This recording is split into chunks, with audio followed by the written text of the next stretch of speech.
Marlène et Jean-Claude sommes très heureux de te présenter une émission très spéciale afin de comprendre les faits d'actualité.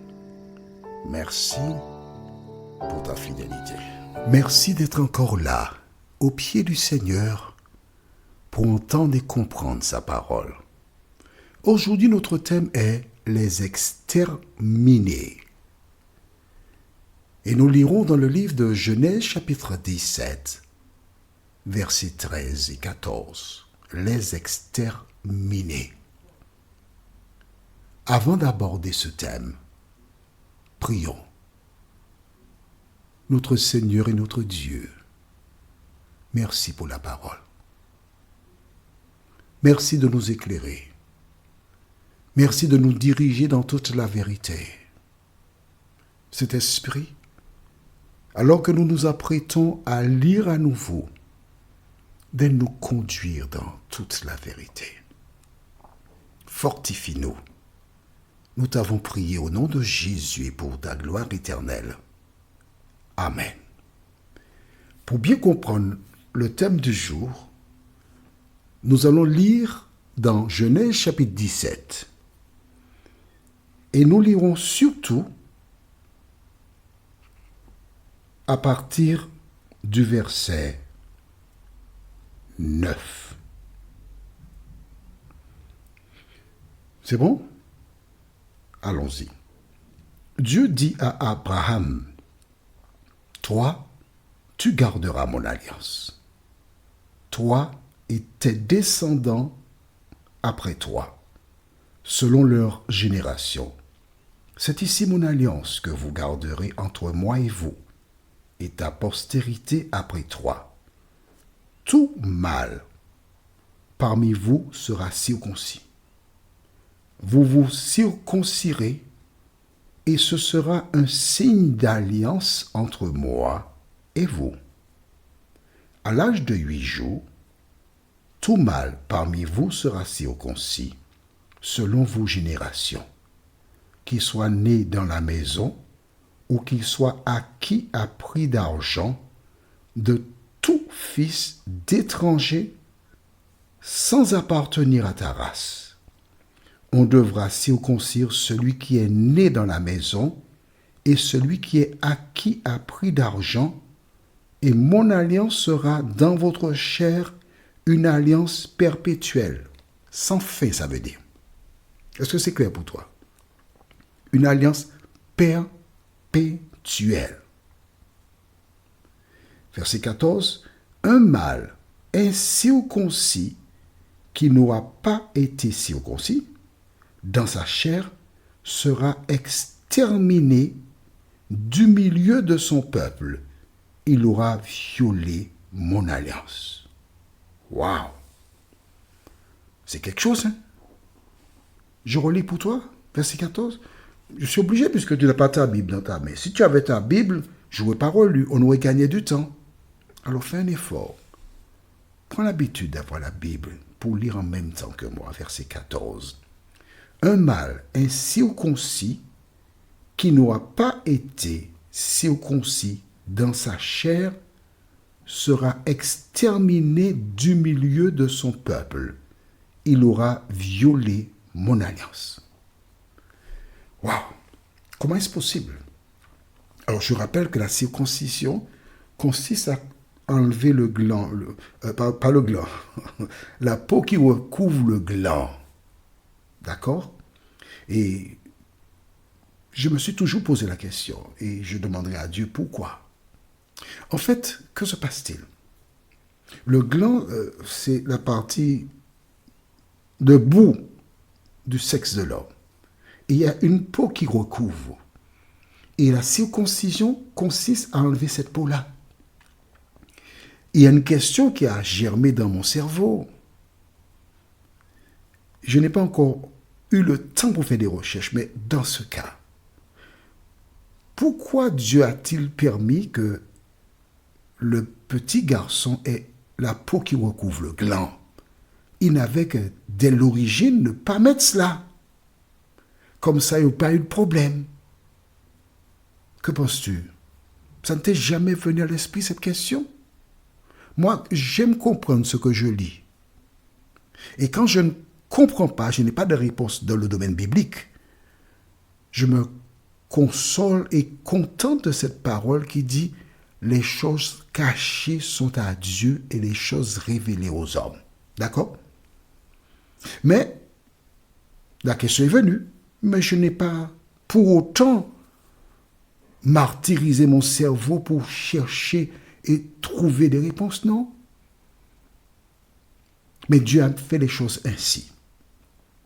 Note bien que ce soit quelqu'un, un descendant direct d'Abraham, ainsi qu'un étranger, le fils de l'étranger qui se trouve au milieu du peuple, lui aussi doit être circoncis. Mais pourquoi?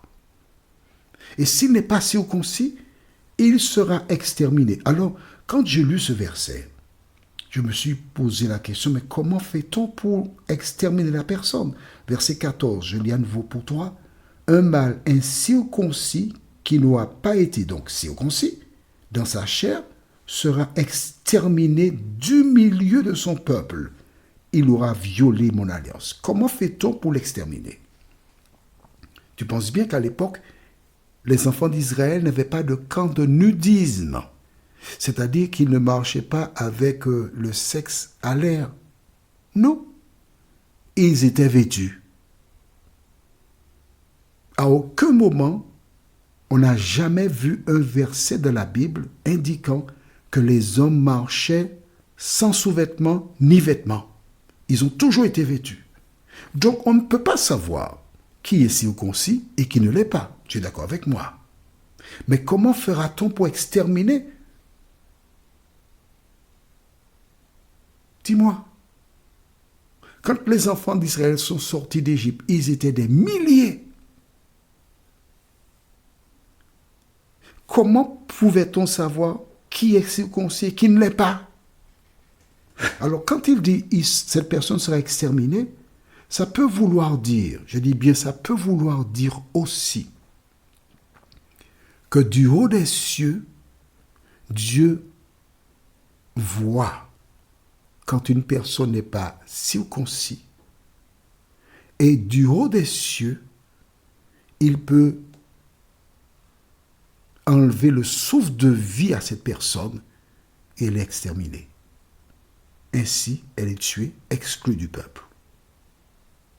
Ou encore, lorsque l'on sait qu'une personne n'est pas circoncis, on doit la lapider. Qu'importe le moyen, que dégageons-nous de la circoncision? Premièrement, c'était un ordre de Dieu. Et que fait-on lorsque Dieu parle? Dis-moi. Que devait faire Abraham quand Dieu a donné cette indication? Est-ce qu'il devait circoncire les gens selon ce qu'il a entendu ou pas? Dis-moi. Que fera-t-il? Nous verrons ça prochainement. Mais il se trouve face à la parole de Dieu. Et quand tu es dans cette posture, que dois-tu faire? Obéir à la parole de l'Éternel. Obéir à la parole de l'Éternel. Et si tu n'obéis pas à la parole, tu es exclu ou exterminé. Dans certaines communautés religieuses, il existe des pratiques qui, lorsque des personnes ne fonctionnent pas en conformité avec l'enseignement de la communauté en question, elle est exclue de la communauté. Elle exclut, son nom est effacé, rayé. Dans d'autres, on appelle ça radié, retranché de la communauté. Pourquoi? Parce qu'elle ne marche pas selon les principes de la communauté. Dieu a dit lui aussi que toutes celles et ceux qui ne font pas ce qu'il dit, ces personnes seront exterminées. Notre prochaine étude, le thème c'est l'obéissance à la circoncision. La référence Genèse 17, versets 23 à 27. l'obéissance à la circoncision. Genèse chapitre 17, versets 23 à 27. Qu'ont fait les enfants d'Israël? Est-ce qu'ils ont obéi? C'est ce que nous verrons. En attendant, prions. Notre Seigneur et notre Dieu, merci pour la parole. Merci pour Jésus. Merci pour l'enseignement.